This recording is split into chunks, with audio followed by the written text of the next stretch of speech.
Welcome back to the WAPL Live Table Highlights Reel. I'm Jason, and joining me here this evening is Chris, one of our players from the night. Welcome.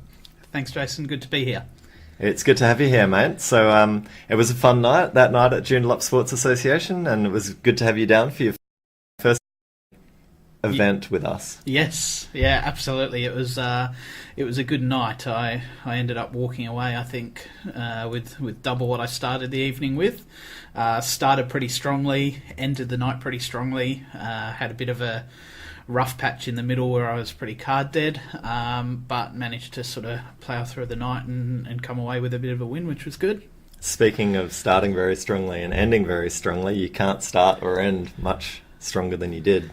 Well, yeah, that's correct. We'll see that a little bit later on in the videos, but it was a good way to start and finish the night. Indeed. Excellent. All right, well, let's have a look. Starting from the first hand, or very early on the night, the first big hand of the night anyway. This is you against Tom. Yes.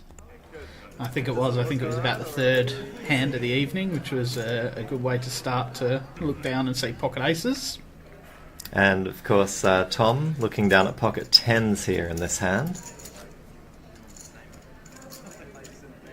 So I think he raised it to 30 just in front of me, and just as I was about to make my play, luckily enough, Dan's called out a turn, which has put a little bit of extra money in the pot. Of course, in this our rulings, if you have called out of turn or raised out of turn, your chips are forfeit to the pot. He's got the option to top up to the call. He elects to fold. Yeah, so I think I made it 110, which with Dan's bet and Tom's bet and the blinds, I think there's about $150, $160 in the pot. And I think Tom makes the call and we see a flop.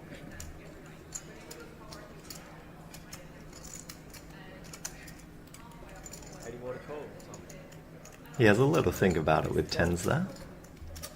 I'm sure he was always making the call. Yeah. Flop comes a couple of sevens with a queen here.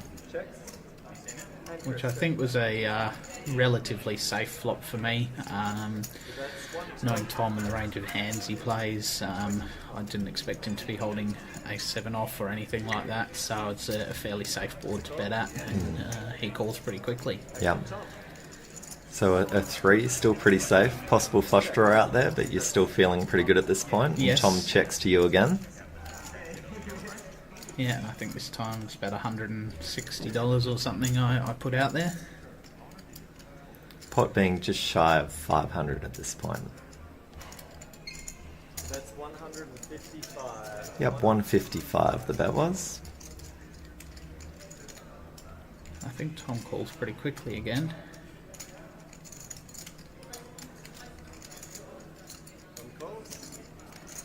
The river, if I remember, is a diamond. Yep. Chris, last to bet. What do we got? 9 of diamonds. So he checked. It was early on in the night. I probably could have thrown out a little value bet there, but in the end I elected to check it. And I guess if I put out another bet and he came over the top, it would have had a bit of a decision to make. But yeah, took it there and then, and yeah, came away with a nice hand early on. Yeah, excellent. That ended up being, what, just shy of an $800 pot, that one? It did, yeah, good start. Next one we're looking at now is another hand involving Tom, actually. This time he has the aces. He has the aces, yes. And interesting enough, if we just pause it there for a second, have a look at a few of the starting hands. Jackson and Alex both holding diamonds. Jackson the 7 and 8 of diamonds. So if we keep that in mind, it proves quite important when we get to the end of the hand here. Mm-hmm. Yeah, very interesting hand, this one. So you see your aces here. Sorry, Tom's aces here. Tom's aces, Yep, yeah. raises it up to 115. This is after a raise from Alex with the ace-4 of diamonds. And Jesse looks down at pocket kings as well. It's not a good way to start the evening. Unfortunately, it's generally a foregone conclusion where things are going when you see aces and kings pre-flop. Very hard to get away from kings in this situation. He's 4-betted up to 330 here.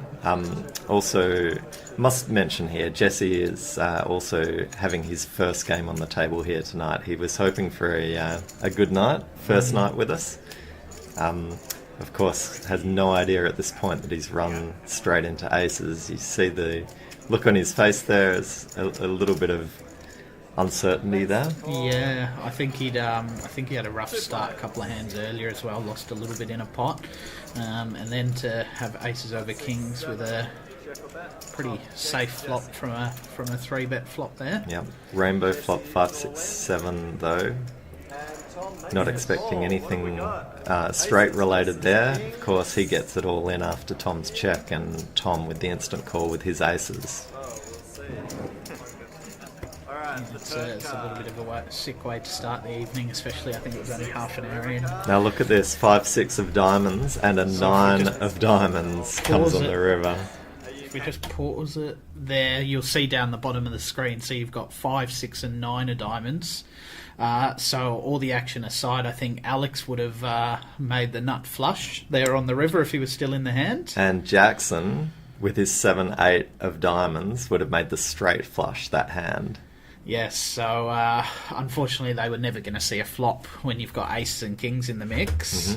But what a hand that would have been. It would have been huge. If those big pockets had decided to play it a little bit softer early on, would have been absolutely sick rather than just sick for Jesse. Yeah, absolutely. I think if they had have seen a flop, Jackson would have made top pair with a straight draw, and Alex would have made an open-ended straight draw as well. So, yeah, if they played a little bit slower on the flop, who knows what would have happened.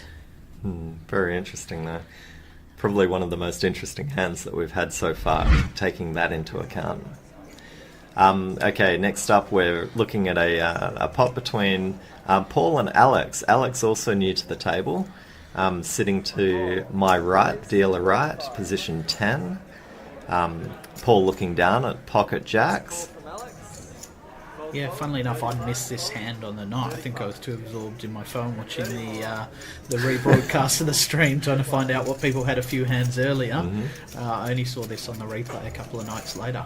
All right, well, Alex looking down at Queen Jack of clubs has flopped 2 pair. Unfortunately for him, running straight into a set. Yeah, again, it's a bit of a sick flop. Queen Jack versus the middle set. I think it's sort of inevitable where this one's heading as well. He bets out 165 there. There was a raise actually. The initial bet, I think 50 from Paul. And luckily for Alex, Paul only bought in for 1,000. I think at the beginning of the night. If they both had the 2,000 starting stack, it could have been a very costly experience. See Paul having a good think here about how much he can extract from this hand.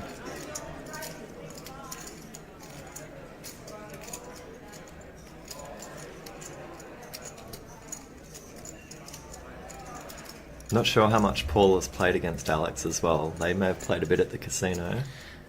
Yeah, I think so. I've played against Alex a bit at the casino, and I think Paul would have a couple of times as well. Yeah. And he knows that Alex's range of starting hands are probably a lot wider than some other people's, so it's also quite hard for him to sort of work out what Alex has got here, but he's probably pretty certain that he's good, and 3 betting to $325 probably confirms that. Yeah.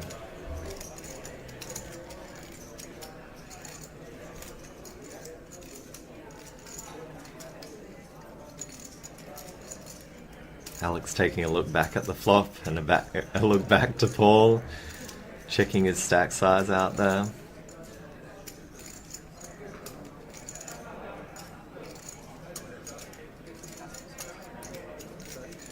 All in from Alex. And of course Announces the All in. And with a pretty instant call from Paul there. No way he's getting away from that anyway. No, so I think it's 2 outs for Alex here. He's got to hit one of the last 2 queens in the deck. Versus Alex with 2 pairs, queens and jacks. The turn. Comes a 9, the river. No flush there. No help, so Paul takes down a nearly $2,000 pot there. It was a very big one. Which is a good way to start. I think this might have been just before the break. It's still early in the night. Yeah. So a few big hands before we hit break on that night. Yes.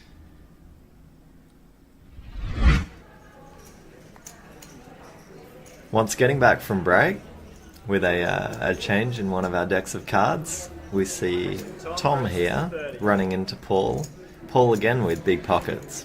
Yeah, so I think this is the 3rd time we've seen aces for the evening. It's interesting, obviously, Tom with ace queen, so it'll be interesting to see how the ace is playing if it's 3 from 3 for them holding up for the evening. Tom raises with his ace queen up to 30. We've got a call from Paul. And we hit heads up. Couple of 9s and a queen on the flop. A great flop for Paul, given that Tom has ace queen here. Yeah, top pair, top kicker. Tom would be pretty confident that he's sitting quite well in this hand so far, especially with Paul only calling pre-flop, and again a flat call on the flop. Yeah. He bet 40 though. Pretty small bet at that point. Just a call from Paul, and we see a 3 of hearts on the turn. Which Tom wouldn't have any worries about there. I think he still thinks his hand's the best. Bets out 80. The river. And another call from Paul. Check. Paul. The 10 still doesn't really cause many issues here on the river. No, I think Tom's probably putting Paul on King Queen. I guess the other danger is something like Ace 9, even King Jack, and making it straight on the river. He did check the river there, and let Paul bet the 120, which he just calls. Which I think Tom got away pretty cheaply there. I think it could have been a lot more painful for him if he led out on the river and was faced with a repop from Paul there. Yeah, or potentially if he was betting a little more on the flop and turn there as well. Yeah, absolutely. A lot of ace-queen players in that position are probably trying to push the flush draws off. Okay, now we're looking at a hand between Blair and Alex. Blair, also new to the table, sitting to my left, position 1, and looking down at pocket jacks. Alex is raised to 30 with ace-queen suited diamonds. I think Blair re-raises there because I sort of was sitting there with King Queen and was contemplating a call, and Blair's 3-bet there sort of got me out of the hand pretty quickly, and goes heads up with Alex, which, interesting enough, on the night their range of raising hands were quite wide, probably both of them the most aggressive pre-flop on the table, and here they're both sitting looking down at pretty big hands. 8s and a 3 on the flop. Doesn't help either of them. That's not going to stop me from betting. No. The bet was 100 there with a call. Pretty quick call from Alex with his ace queen. Oh, and the set on the turn for Blair. The book. The book, yes.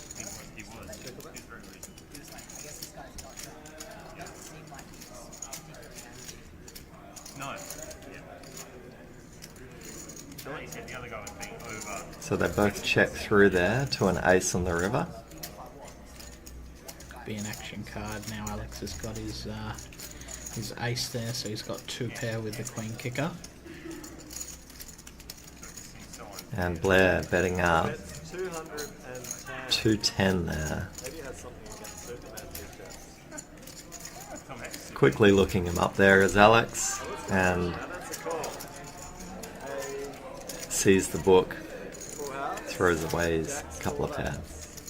Yes, and I think that was a nice little $800 pot there as well for Blair. Yeah, nice start actually. I think Blair had on the night. The pockets seem to be doing well tonight. Definitely. Okay, this is a very big hand actually. Probably the hand of the night between Dan and Alex here. Dan looking down at Ace 10, Alex looking down at Jack 9 of spades. Dan made it 30 and Alex quickly called. And I think Eric comes along as well from memory. Yeah, Queen 10 of hearts. Nice pretty hand there. Has called the $30. We see a flop. And believe it or not, 3 nines have come on the flop. Alex has flopped quad nines. And interestingly enough, across the table from me, Matt, another new member to the WAPL live table, had just been talking about like making a phone call to Optus for $9.99 to recharge his phone, and of course it manages to come on the flop. Yes, and I guess when you're sitting down holding quads, probably the next best thing to happen to you is if the original raiser bets into you, which Alex was lucky enough to get. Very, very interesting how he played out this hand, I find, because most people with quads just put the brakes on, flat call, and let the other person keep betting into him. At this point, Alex has raised the bet flop to 160, and Dan's called him. Yes, and unfortunately the turn is not a good card for Dan.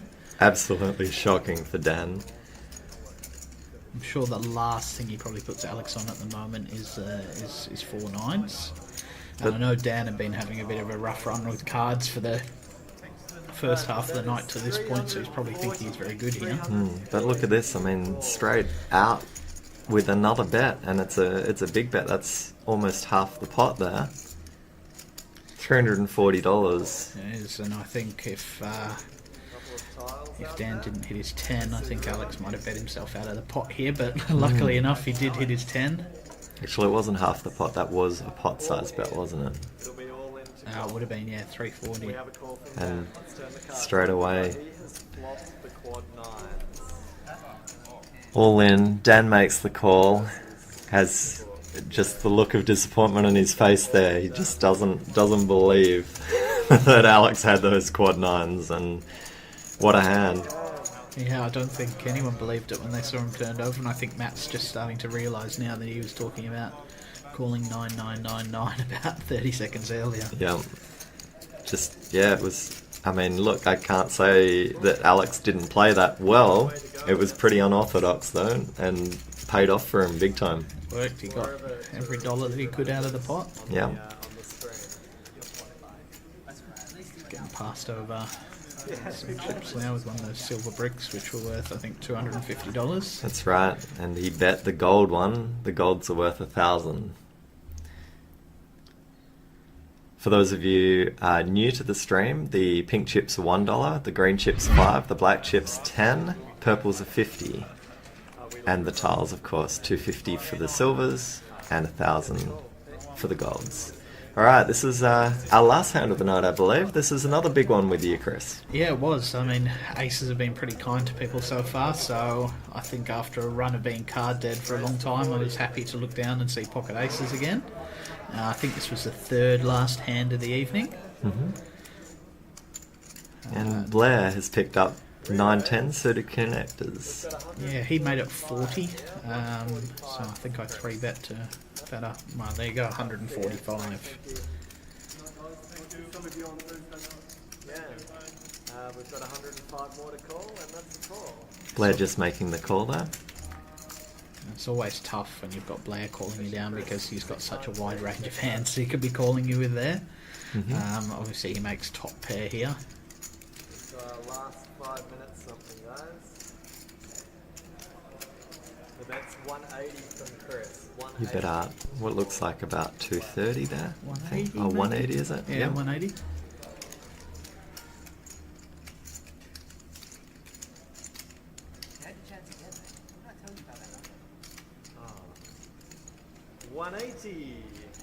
Blair takes a good look at you there. Sizing up the stack, I think, to try and get me a little off guard, and makes the call. Action, Chris. We see a 7 on the turn.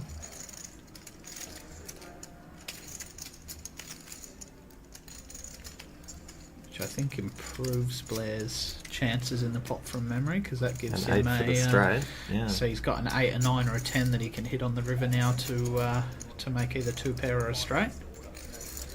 As we see, 6 outs there for Blair. Still the underdog, only 18% to win. Brady, are you able to do one I more? think I bet 250 here. Sorry, the bet's 250. Sorry, what?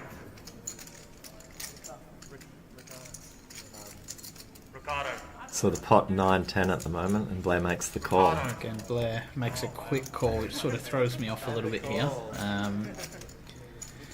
The river. Not really sure where I'm sitting at this moment. I still think I've got the best hand, but not 100% sure. Luckily enough for me, the straight or the 2 pair doesn't come off, Or the flush. or the flush, and a little bit of a weak move. I check the river, and Blair checks behind me, which luckily enough he didn't. He didn't put out a bet there that forced me to a bit of a decision. So that one held up, which was a good, just over $1,000 pot. Yeah, and nice little pickup there for just at the end of the evening. Yeah, absolutely. Excellent. Well, look, that brings us to the end of another WAPL live table highlight session. Chris, thanks a lot for your time. Thanks for joining me here tonight, and I hope everyone who's watching has had another enjoyable evening of poker. Yeah, thanks for having me. And obviously, if anyone's sort of sitting on the fence thinking about coming down to one of these, feel free to pop down. It's definitely friendly guys. Jason's great at running the event, and it's definitely good to get down there and throw your hat in the ring, so to speak. Oh, awesome. Thank you very much for your compliment, Chris. Good to have you here, mate. No worries. Cheers.